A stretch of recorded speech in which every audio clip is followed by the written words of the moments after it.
Hiya. Hello. How are you going? Me, I'm good. How are you? I'm really good, thank you. Having Good. fun? Mm-hmm. Having fun Always. as usual. Always. Yeah. Into all kinds of stuff here. Anyway, Nigel and I have been working on something for a few days. And it's a little bit anyway. What we're going to do is going to do it a bit differently. So some of the slides in the presentation I've done, and some of the slides in the presentation Nigel's done. So what we're going to do is kind of do a flippity floppy thing where I talk a bit about the slides I put in, and then going to pass it back to him and let him talk, and then me talk, and then him talk, and Yep. generally just kind of go backwards and forwards. So I've got to share the screen first, haven't I? Well, that would help. Yeah. Right, so go to the top of here. Share screen. Click.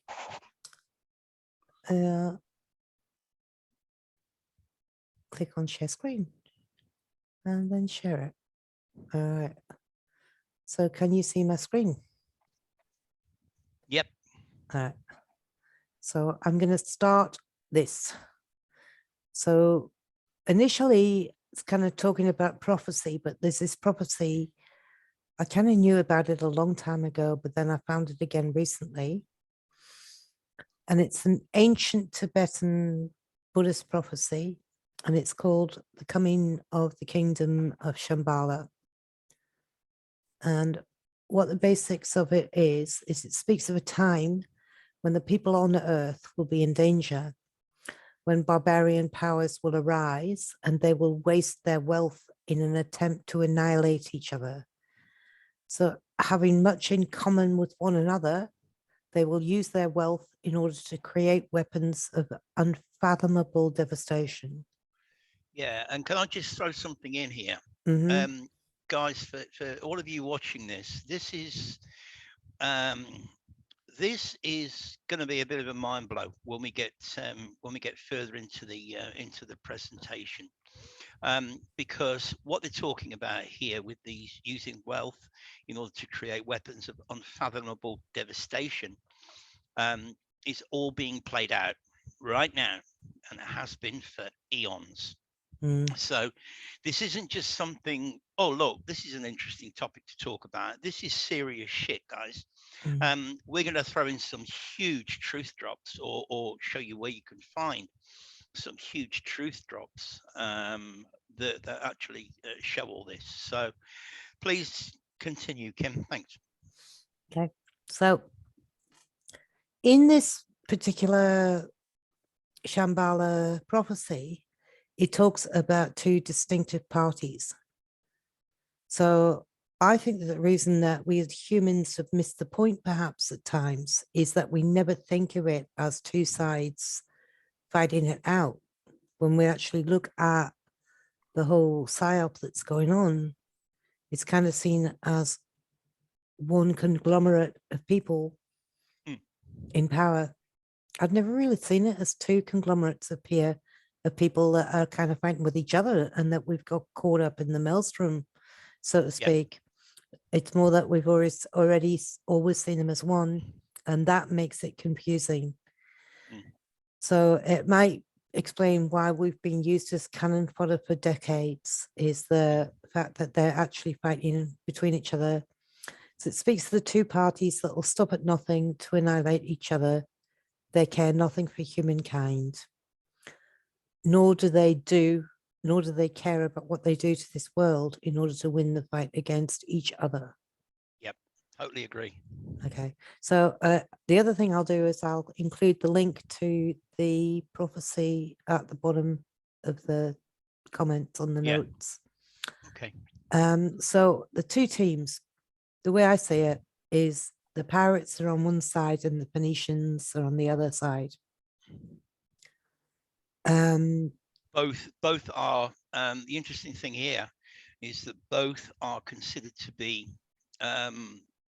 maritimers, right? And we know that we're in maritime law in the West, and all all our laws, our rules, everything is all based on the law of the sea.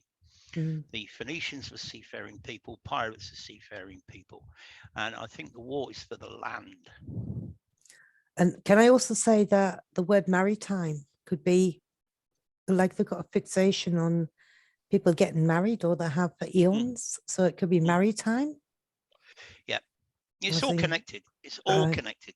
Yeah. So I'm calling the Phoenicians the phonies because I actually think that the Phoenicians have had the phones in their sights since the beginning of time. I think that they planned with the mobile phones to make that part of the structure of how they would play out their end game. Yeah. Anyway, so as far as what each side represents, the pirates, they loot and plunder. They do what pirates do.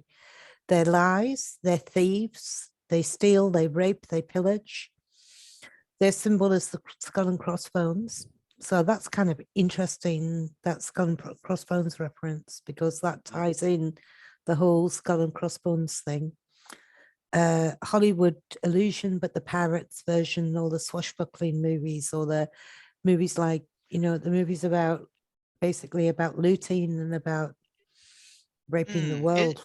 Isn't it interesting that if you take a copy of a video, it's called or a pirate. DVD, it's called a pirate copy.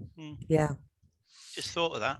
So I put the America in this colonies because I actually think for some reason that Trump would be a pirate. And I think the pirates often see themselves as the good guys in this. So I put America and its colonies in that because I kind of saw that one of the parties has its center in America, and the other party has the rest of the world, but maybe the seat of power in Rome or London or Paris or I don't know, probably London. Anyway, the other side, the Phoenicians, they utilize their power through phones, through AI, and I've noted their AI as in EYE, technology, or CNI, the one eye symbolism, the language, because they've always proclaimed that they are responsible for the creation of language in this. The Phoenicians have always claimed that they're responsible. If you look at the English language, I mean, we have phonetics, don't we? Kids are taught at, but, cut, du, et, but, gut. Yeah. I mean, it's Phoenicians. phonetic. Yeah. Same word. So again, Hollywood and illusion, television, the mind manipulation, and it's just a little kind of rough overview of what the two sides represent. So then I remembered about the movie Meaning of Life by Monty Python. Now, that movie was done in 1983, and I remember that in that movie they depicted the two sides. I remembered this scene in that movie where they're all in this meeting room. I can play it actually. Shall I play the movie, or shall I just tell you about it and leave a link to it below? Talk about it and leave the link. Okay. Yeah, we don't want to get a copyright, do we? All right. So there's pirates that come into the city in the building that moves like a ship. And the building comes into the city and the cannons start blowing everything up. And then they're talking about the fact that the pirates are here and they're with the insurance. They have the insurance company. So this is what he says in that meeting. He says, bearing in mind this was 1983, guys. He says, matter is energy. In the universe, there are many energy fields which we cannot normally perceive. Some of the energies have a spiritual source which act upon a person's soul. However, this soul does not exist ab initio. Yeah, we had to look that up, didn't we? Ab initio, Latin. That means from the beginning. Or from the inception. So as Orthodox Christianity teaches, it has to be brought into existence. It's talking about the soul here being activated. And it says that they say by the process of self-guided observations, However, this is rarely achieved owing to man's unique ability to be distracted from the spiritual matters by everyday trivia. And then he demonstrates that by saying, what's that about the hats again? Yeah, he mentions at the beginning of the clip that people are not wearing enough hats, and then they get on with the meeting, and then he comes out with his speech, and then at the end of the speech he says, what was that about hats again? So just to demonstrate that it's a distraction. Yeah. So then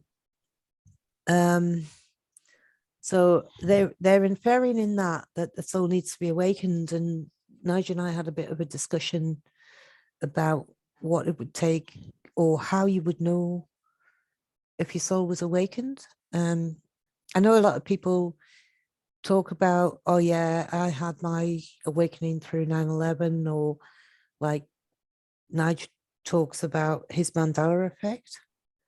I can't even remember what I don't even remember what mine was. I just know that I've been really kind of like on the edge of this for a very long time, but then a lot of us have. But I think that then we talked about what the main difference between the two was, and we talked about the idea that the main difference is that people who are stuck in the material world without a thought of their soul or anything outside of the material existence and don't believe anything else exists, it's just the material world. And that's the difference between being asleep and being awake, I think. Yeah, I mean, I was toying with this question: our soul needs to be awakened, and I thought about it, and I slept on it, and the conclusion that I've come to is that our soul, those of us that have got one, is our guardian angel, for want of a better terminology. And when I look back on my life, and I can see all these little breadcrumbs that were laid out, Yeah, going back 40, 50 years, yeah, and then join them all together. It's almost as if in the beginning your soul is trying to wake you up. yeah, And when you have a particular experience, like I did with the Mandela effect, and that was basically what woke me up. And then you're trying to get in touch with yourself. You're trying to get in touch with your soul that's been trying to wake you up all these years. Now you're waking your soul up.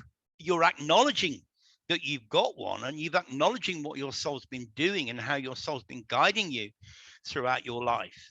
And it's as if she turns around and says, oh my God, you've noticed me at last, kind of thing, wakened up. That's how I see it. I'm not saying I'm right, but that's how I see it. So I've only got my own personal experience to draw on, and when I do that, that's basically what I see. Yeah. Okay, so anyway, as I said originally, that the movie The Meaning of Life came out in 1983, and in 1983 that type of thing was on TV. It was kind of like really vague. And what I've said here is, bear in mind that when this movie was made, you couldn't pause. You couldn't pause it. You couldn't even go back and rewatch it because it wouldn't be on again. So if you missed the concept, which is right embedded, you'd have to have a pen and piece of paper and you write it all down. It was gone unless you went back to the movies and rewatched the movie and then purposefully wrote that down.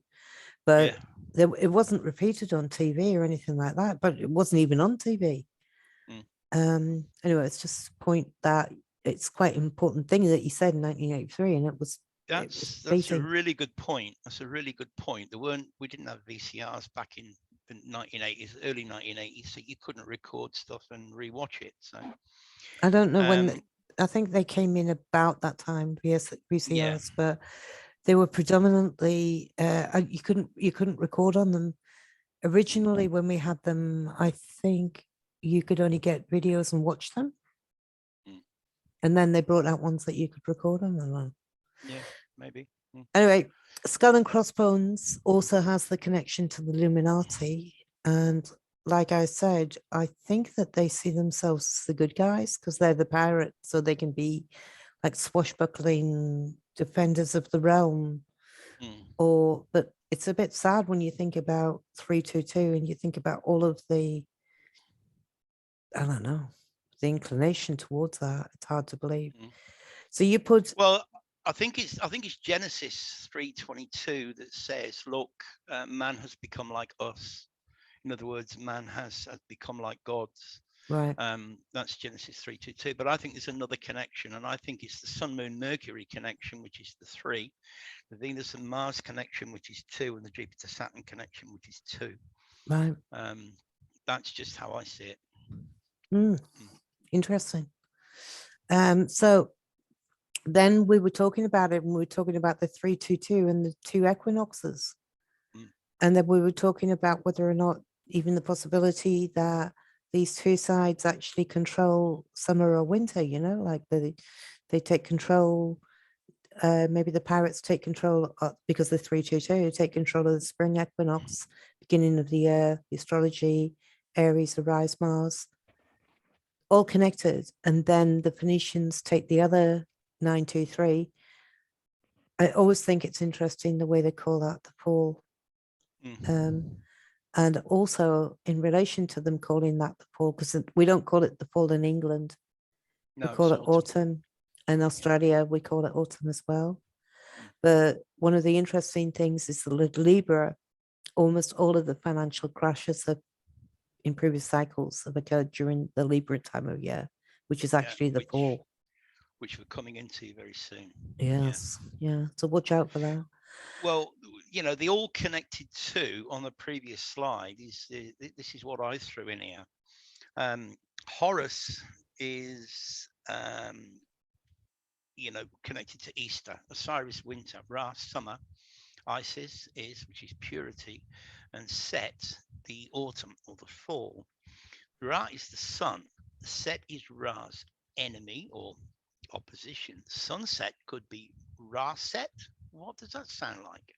And it's interesting that if you list them in that order, Horus, Osiris, Ra, Isis, and Set, and you look at the first letter of each name, you actually get Horus, spelled with an I. Horus is an anagram of hours, time, which you've talked about a lot, Kim, being the reverse of emit. 60 seconds in a minute, 60 minutes in an hour, 24 hours in a day, 2 and 4 is 6. There's another reference to the 666 realm that we're stuck in. Right. And I think that emit time is absolutely essential, because I think that takes us between bliss and dementedness, when we're in time, we're demented. When we're emitting, we're in bliss. And emitting's all about being yourself, being the expression of yourself, feeling that essence of not of power, but not in a nasty way, just being confident and brushing things off and just staying in the emitting zone. So here's you again. Okay, so what I noticed is the AR. Right now we're talking about pirates, right? What do pirates say? R. So at the beginning of the year, in the spring, or the start, AR, we are in Aries, which is associated with Mars. AR. Mars is associated with war. Wars are fought using armies. Archery sounds a lot like artery. Our blood is said to contain our spark. Spark has the word arc in it. Anne-Marie's just done a podcast on arc. What's going on with all the AR? So, so if you go to the next slide, R is the 18th letter, A is the first letter. So Ra, technically 181, is that reincarnation between the 2 pillars. You've got the little timer, which looks like an 8 in between 2 pillars. Just saying. Really clever. 181 Ra. Right. So you've been watching the series Ragnarok. Yeah, and look, Ragnarok has got the RA and the AR. Oh yeah. Right? Rag or Ra, then they Narok. This series, guys, the first one came out in 2020. The second series came out in 2021. I binge watched them. You have got to watch this if you haven't seen it. Is this the last slide, Kim? Oh, no, no, no. Let's when we stop the share, I'll explain what's going on in Ragnarok and why it's a must watch. Okay, well, the next one is actually about Ragnarok series. You didn't see I wrote this, but Okay. it's 2 seasons at this stage, but they've actually made season 3 and they haven't released the date for it yet. It's about a war between 2 parties where the rest of the world is oblivious. It outlines that the giants are immortals and that they're no longer giants, but they still refer to them as such. They also make reference to the idea that they're fixated on drinking blood. They kind of like put that in there subtly, different ways. The main family, they owned Edda, which is the Edda is corporation. Edda is the town in which this whole series is said to be set. Right. And look what happened when they said they would move their operation to Asia. So they're having a bit of trouble in the town, and they make a threat on the local news that if they can't do this, they'll move their operation to Asia. And the locals backed right down. These are basically the equivalent of Jeff Bezos and his quote unquote family.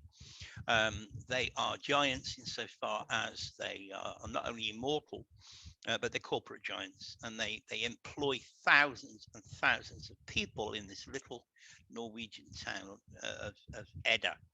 And they get into trouble because they've been poisoning the water, and they get threats from the government and so on and so forth. And they just turn around and say, look, if you don't leave us alone, we're just going to move our operation over to Asia, and thousands of people will lose their jobs. Yeah, and you won't be able to live here anymore.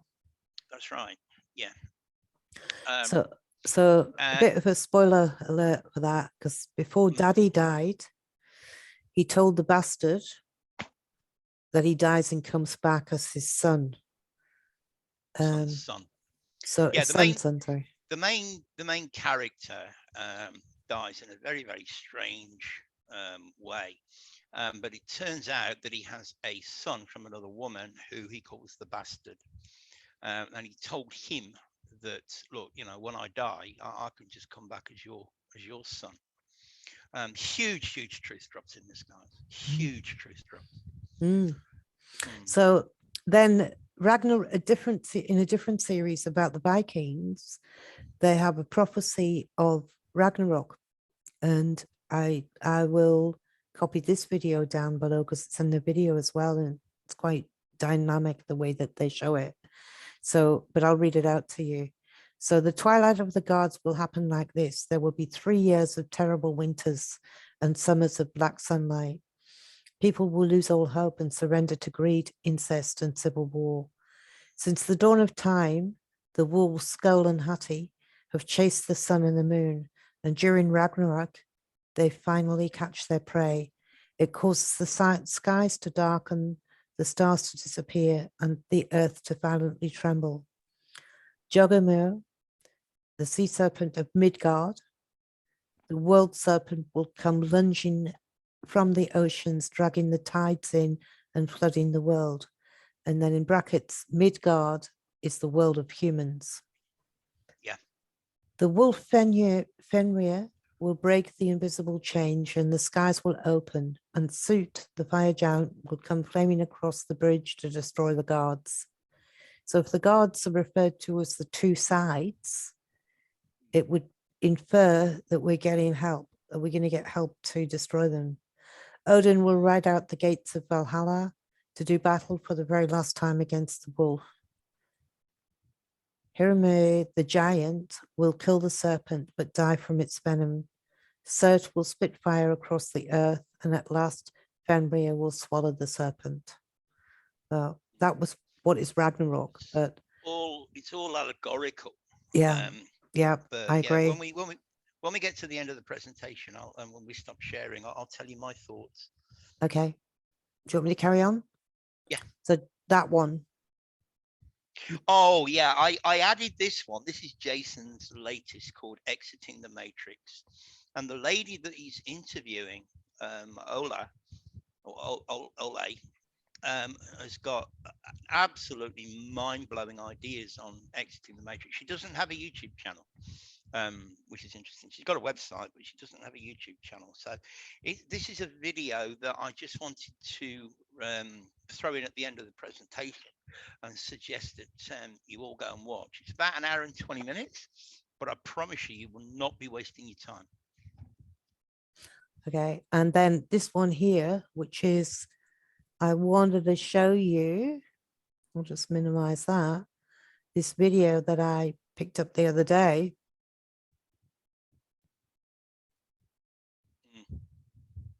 Yeah, I saw that on Telegram. So in this video, it's just a video of thunder. But in this next bit here, I don't know whether you'll be able to see it. I'll maximize it. The next bit here, you'll see a serpent in the sky in the thunder. Yeah, look just above the trees, kind of towards the bottom right. You just want to play that bit again, Kim. You can clearly see the tail of the serpent. Play it again. You could play it again and pause it right at that minute if you if you're good enough. There you so go.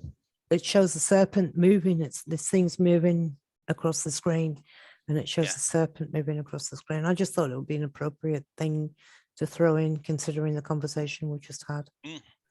Totally agree. So I can hand the screen back to you now, and you can be boss. Just hit stop share. Yeah. All right. Hold on. I got it. Oh yeah. Stop share. Stop share. Okay. Okay. Well, the way I see it is, I've given it a lot of thought, is in the Ragnarok series, essentially what you've got this controlling family who are immortal, right? And they're mega rich, and they employ thousands of people, and of course they're very well respected. And he does say at one point in one of the episodes that humans used to worship us, right? They worship us as gods. They consider themselves to be giants. They're not giant people, no, but they call themselves giants. And then on the other side of the coin, you've got Odin, you've got what's it called? You've got Loki, you've got Odin, you've got Thor.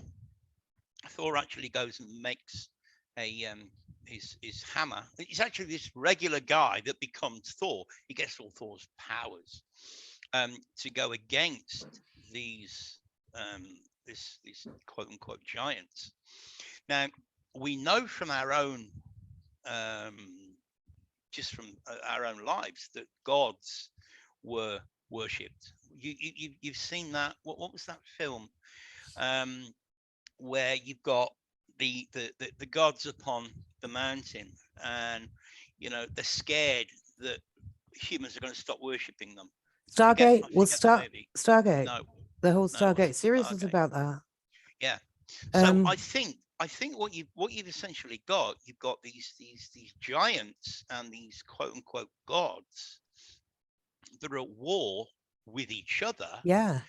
Because whoever wins is going to get the worship, the veneration of the human population. Yeah.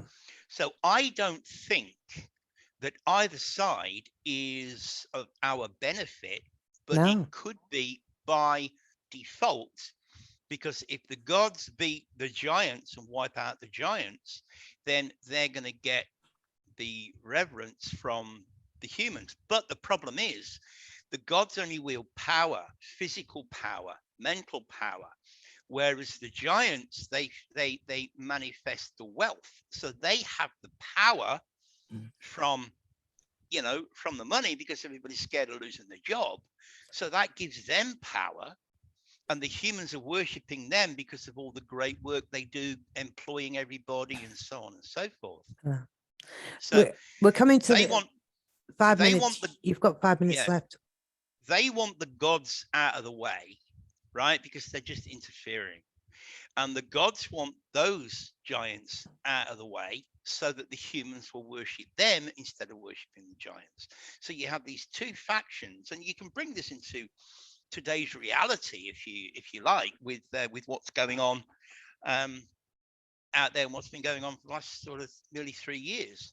You've also got the two political sides, and you could have the support being done by the two political sides, so you could have Yeah. a distinct difference between the two. Well, that's the whole thing. It's all about choice, isn't it? Mhm, Choice and fear. We people are kept in a state of fear because there's always something to be scared of, always mhm, something to be frightened of, losing my mhm, job, mhm, or God's gonna mhm, whatever do bad things to me if I say mhm, bad things about Jesus and all this mhm, nonsense. mhm. So I think it's pretty evident. I mean, you can watch that for free. Kim, or you can put the link below. It's on flixtor.com. No, Flixtor, FILXTOR.ID, is where you I'll go, and you just search for it. the Yeah. I'll put all the links below, and I'll put a link to the. You probably have to have the VPN to watch Flixtor. Do you have to have the Harry, VPN? Harry doesn't know. Oh, okay. All right. Well, I'll put the link to the series, the Ragnarok series you're talking about. All Yeah, right. it's a I'll put the link. must-watch. It I'll put a link to the series in there. absolutely blew me away when you can see the truth drops and you can see the Yeah. message, you can see the meaning behind it. Remember, this is 2020 and 2021 Mhm. that they put this out. Yeah. But it reverberates. This two sides kind of reverberates across the realm if you look at it in different movies and what have you. Well, yeah, I mean, I think it was Hoax Busters. If you're not familiar with Hoax Busters, get over onto his BitChute channel, guys. He doesn't put up a lot of content, but the content that he puts up is pure class. And I was listening to him being interviewed by Crow 777, and he blew Crow away. And there's not a lot of things that blow Yeah. Crow away. Yeah. And but one of the things he was basically saying is if you've got a, let's say this is a wheel. I know it's not a wheel, but as a wheel turns, you've always got one side going up while the other side is going down. Mhm. Yeah. Mhm. And he was relating this to the two sides. The side that's going down right now is going to come up again, and the side that's coming up right now is going to go down again. Mhm. Right. And he related this idea to this kind of battle that's Mhm. going on. Mhm. But if whichever side, quote unquote, wins, the other side's only going to come back again Mhm. because It's always the it's two everything sides. is always cyclical. Everything's cyclical. Yeah, amazing, amazing. So yeah, definitely want to watch, guys. Okay. I'm gonna stop it because we're gonna get cut off soon anyway. Okay, okay, all right. Thanks, guys. Thanks for listening. See ya. Bye. Bye.